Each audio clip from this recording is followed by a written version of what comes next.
कृष्णा। हजारों वर्ष पूर्व श्रीमद् भागवतम में वर्णित एक महान राजा हुए महाराज अम्बरीश।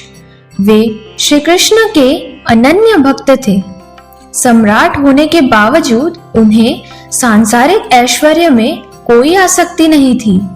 उन्होंने अपना संपूर्ण जीवन भगवान की सेवा में समर्पित कर दिया। कार्तिक मास में उन्होंने 1 वर्ष तक एकादशी व्रत का पालन किया और यमुना स्नान के पश्चात भगवान श्री कृष्ण की विधि पूर्वक पूजा की।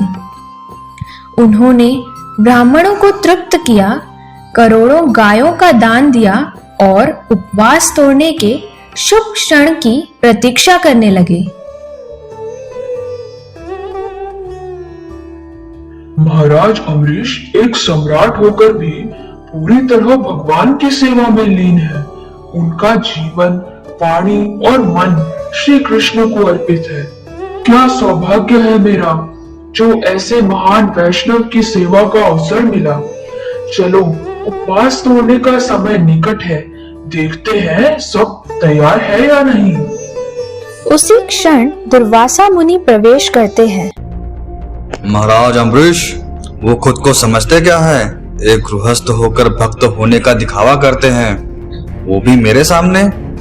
पूजा और सम्मान के योग्य अगर कोई है तो वो मैं हूँ, दुर्वासा मुनि, सिद्ध आत्म साक्षात्कारी ब्राह्मण। मैं उसे ऐसा सबक सिखाऊंगा जो युगों तक याद रखेगा।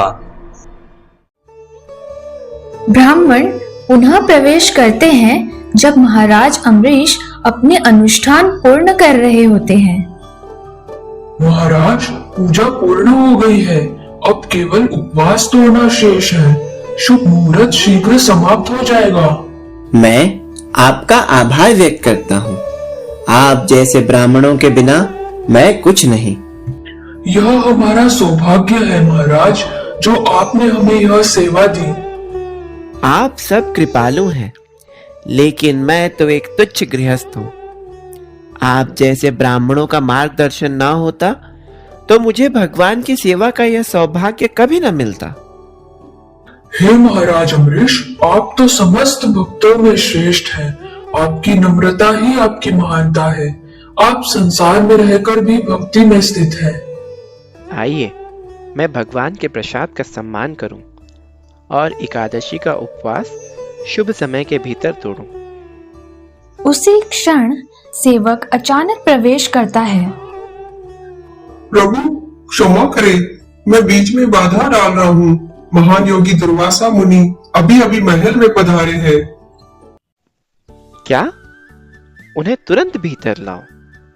दुर्वासा मुनि जैसे महान व्यक्तित्व का समुचित सत्कार अवश्य किया जाना चाहिए।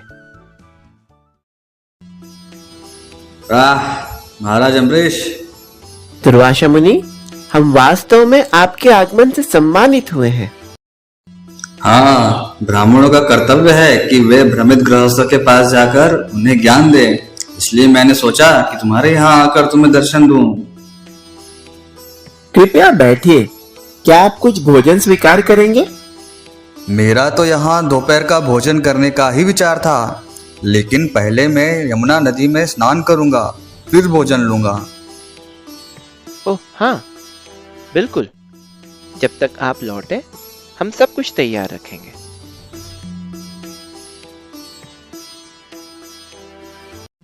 यह तो बिल्कुल अप्रत्याशित था।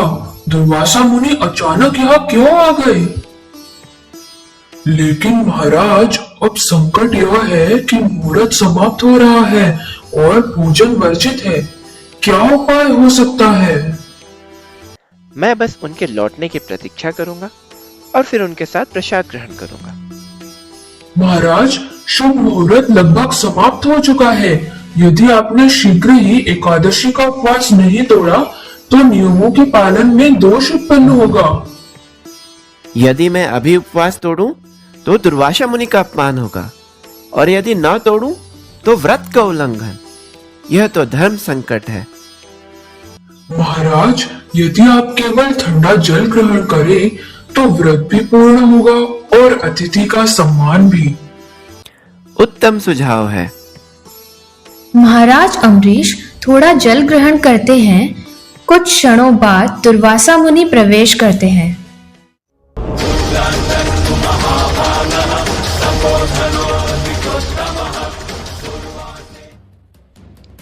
अरे, हे मुनिवर, आप इतनी शीघ्र स्नान कर लौट आए। कृपया आसन ग्रहण कीजिए, सब कुछ तैयार है। मैं अभी प्रसाद मंगवाता हूँ। अम्बरीश, क्या तुम मुझे मूर्ख समझते हो? ओह, क्षमा करें, क्या मैंने किसी प्रकार से आपका अपमान कर दिया? हाय, देखो इस अमानवीय व्यवहार को। क्या यही भक्त है? घमंडी और धर्मविहीन, मुझे अतिथि बनाकर पहले खुद भोजन कर लिया। यह मेरा अपमान है। अब ऐसा सबक सिखाऊंगा जो जीवन भर याद रहेगा। दुर्वासा मुनि क्रोध में आकर सिर से बालों की एक लट उखाड़कर जमीन पर फेंकते हैं। अपनी योग शक्ति से वे एक विशाल अग्निमय राक्षस उत्पन्न करते हैं जो अम्बरीश महाराज को मारने की ओर बढ़ता है। परंतु महाराज अम्बरीश तनिक भी विचलित नहीं होते। उसी क्षण भगवान का दिव्य अस्त्र सुदर्शन चक्र प्रकट होता है और उस राक्षस को भस्म कर देता है। फिर दुर्वासा मुनि की ओर बढ़ता है। चक्र की अग्नि से भयभीत होकर दुर्वासा मुनि पूरे ब्रह्मांड में भागते रहते हैं, धरती, आकाश, समुद्र और देवलोक तक, लेकिन कहीं भी शरण नहीं मिलती। अंततः वे सत्यलोक पहुंचते हैं, ब्रह्मा जी की शरण में। हे प्रभु, मैं भगवान विष्णु के प्रज्वलित चक्र से पीछा किया जा रहा हूँ। कृपया कृपया मेरी रक्षा कीजिए। जब यह भौतिक सृष्टि समाप्त होने का समय आता है, तब संपूर्ण ब्रह्मांड, उसमें स्थित सभी जीवों सहित मुझे भी भगवान विष्णु की भौहों के एक हल्के संकेत से नष्ट कर दिया जाता है। हम स्वयं में स्वतंत्र नहीं, देवताओं के रूप में हम केवल परम भगवान के आदेशों का पालन करते हैं। यहाँ तक कि मैं ब्रह्मा, जो संपूर्ण सृष्टि का निर्माता हूँ, वह भी भगवान की कृपा के बिना कुछ भी करने में असमर्थ हूँ और उनके समक्ष अपना मस्तक झुका देता हूँ। आपका मतलब आप मेरी मदद नहीं कर सकते? नहीं, यदि मैं चाहूं भी तो भी मैं आपकी सहायता नहीं कर सकता। अब तो मेरा विनाश निश्चित है। पर रुको, मैं कैलाश जाऊंगा, भगवान शिव के पास। वे ब्रह्मा से भी शक्तिशाली है, शायद वही मेरी रक्षा कर सकें। उफ, ये सुदर्शन की जलन अब और नहीं सह सकता। मुझे तुरंत भागना होगा।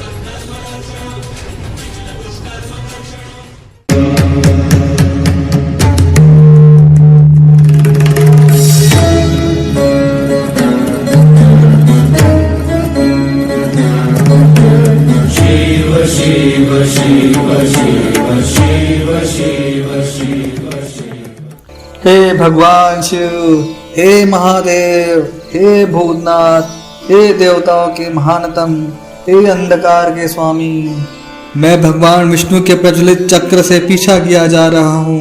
कृपया कृपया मेरी रक्षा कीजिए। वयम न तात प्रभवम यत् यस्मिन् पर्यापणी जीव पोषणे भवन्ति कालेन भवन्ति निदृशा शस्त्र वयत्र वह्यम धर्मम। हे पुत्र, मैं ब्रह्मा जी तथा अन्य देवता जो अपनी महंता की भ्रांत धारणा के कारण इस ब्राह्मण में चक्कर लगाते रहते हैं। भगवान से स्पर्धा करने की क्षमता नहीं है हमें, क्योंकि भगवान के निर्देशन मात्र से असंख्य ब्रह्मांडों एवं उनके निवासियों का जन्म और संहार होता रहता है। तुम उन्हीं भगवान के पास राहत प्राप्त करने के लिए जाओ, क्योंकि ये सुदर्शन चक्र हम लोगों के लिए भी असहनीय है। भगवान विष्णु के पास जाओ, वह अवश्य ही दयालु होके तुम्हें सौभाग्य प्रदान करेंगे। भगवान विष्णु के पास जाना? ओ ठीक है, मैं तुरंत ही वहां चलूंगा। भगवान शिव के लोक में भी शरण न पाकर दुर्वासा मुनि ब्रह्मांड की 8 परतों को पार कर आध्यात्मिक लोक वैकुंठ में पहुंच गए।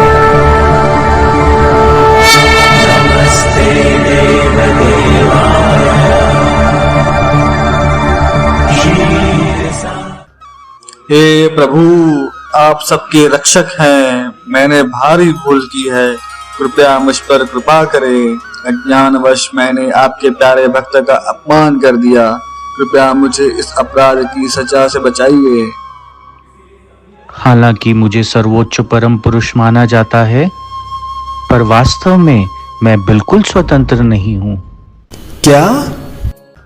मैं पूरी तरह से अपने भक्तों के नियंत्रण में हूँ, क्योंकि वे मुझसे अपनी पवित्र प्रेम भावना के कारण मुझे बाध्य करते हैं। यह कैसे संभव है? क्योंकि मेरे शुद्ध भक्त ने सब कुछ त्याग दिया है, केवल मेरी सेवा के लिए अपने घर, पत्नी, पति, बच्चे, धन संपदा और अपने शरीर की सुविधा तक को मैं ऐसे भक्तों को कभी छोड़ नहीं सकता। ठीक वैसे ही जैसे एक शुद्ध औरत अपनी सेवा से अपने सज्जन पति को नियंत्रित करती है, वैसे ही मेरे शुद्ध भक्त जो सभी के समान होते हैं और मुझसे पूर्ण रूप से जुड़े होते हैं, मुझे अपने पूर्ण नियंत्रण में रखते हैं। शुद्ध भक्त मेरे हृदय के केंद्र में होता है और मैं हमेशा अपने शुद्ध भक्तों के हृदय में रहता हूँ। वे मुझसे अलग कुछ नहीं जानते और मैं उनसे अलग कुछ नहीं जानता। मेरे शुद्ध भक्तों की बात छोड़िए, जो मेरे शुद्ध भक्तों के भक्त हैं वे भी मुझे अत्यंत प्रिय हैं। हे ब्राह्मण, मेरी बात ध्यान से सुनो।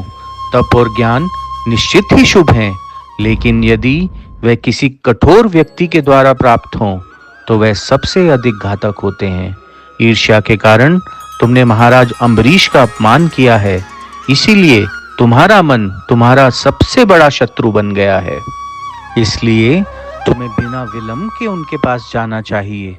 मैं तुम्हें शुभकामनाएं देता हूँ। यदि तुम महाराज अम्बरीश को प्रसन्न कर सको तो तुम्हें शांति मिलेगी। दुर्वासा मुनि वहां से प्रस्थान कर अम्बरीश महाराज के महल पहुंचते हैं और उनके चरणों में गिर जाते हैं। हे महाराज अम्बरीश, कृपया मुझे क्षमा करें। मैं बहुत बड़ा अपराधी हूँ। 1 वर्ष से सुदर्शन चक्र से भाग रहा हूँ। मेरी सहायता करें। हे सुदर्शन चक्र, तुम अग्नि, वायु, सूर्य, चंद्र और संपूर्ण ब्रह्मांड के पालक हो। मैं तुम्हें प्रणाम करता हूँ प्रभु की दिव्य दृष्टि रूप में। यदि मुझ में कोई पुण्य है या भगवान मुझसे प्रसन्न है तो कृपया कर इस ब्राह्मण को पीड़ा से मुक्त करो। सुदर्शन चक्र पलटता है और दुर्वासा मुनि से दूर चला जाता है। हे महाराज अम्बरीश, आज मैंने भगवान के भक्तों की महानता का साक्षात अनुभव किया है। मैं अपराधी था, फिर भी आपने मेरे सौभाग्य के लिए प्रार्थना की। आखिर भगवान के सेवकों के लिए क्या असंभव है। भगवान का पवित्र नाम सुनते ही मनुष्य शुद्ध हो जाता है। हे राजन, आपने मेरे अपराधों को अनदेखा कर मेरा जीवन बचाया। मैं आपका अत्यंत आभारी हूँ, क्योंकि आप वास्तव में करुणामय हैं।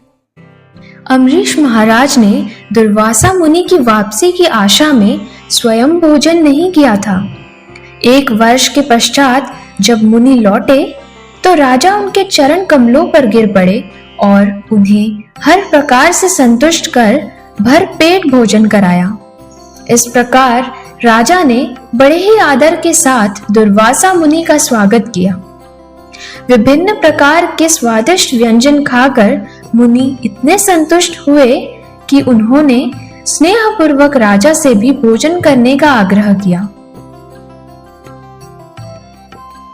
दुर्वासा मुनि महल से विदा होकर आकाश मार्ग से यात्रा करते हुए लगातार महाराज अम्बरीश की महिमा का गुणगान करते रहे। हरे कृष्णा कृष्णा कृष्णा हरे हरे, हरे राम राम राम हरे हरे। श्रीमद् भागवतम कहता है, जो इस कथा को सुनेगा वह इसी जीवन में मुक्ति पाएगा और जो महाराज अम्बरीश के कार्यों पर मनन करेगा वह निश्चय ही भगवान का शुद्ध भक्त बन जाएगा। हरे कृष्णा कृष्णा कृष्णा हरे हरे, हरे राम राम राम हरे हरे।